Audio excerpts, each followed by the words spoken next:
জনপ্রিয় নেতা, হুঁশিয়ার নেতা, ওনাকে দেখে হাজার হাজার মানুষ আজকে শেষ শ্রদ্ধা জানাতে এই মাঠে উপস্থিত হয়েছিল। আমরা ভাবতে পারিনি এত মানুষ এখানে আসবে।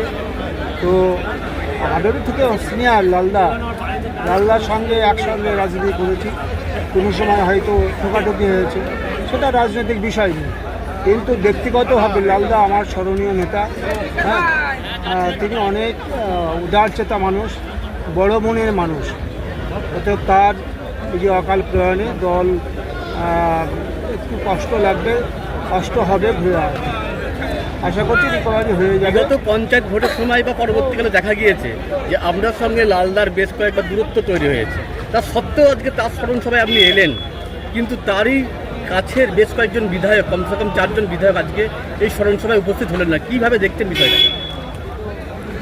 আমি জানি না, এর আগে স্মরণ সভা একটা হয়েছে, সেখানে আমার ডাক ছিল, আমি ডাক পাইনি। শুনেছি নাকি একটা স্মরণ সভা হয়েছে।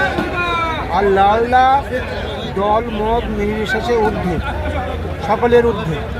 লালদার ব্যাপারে যদি কখনো কেউ ডাকে, কেউ যাক না যাক, তাপস্যা সেখানে যাবে।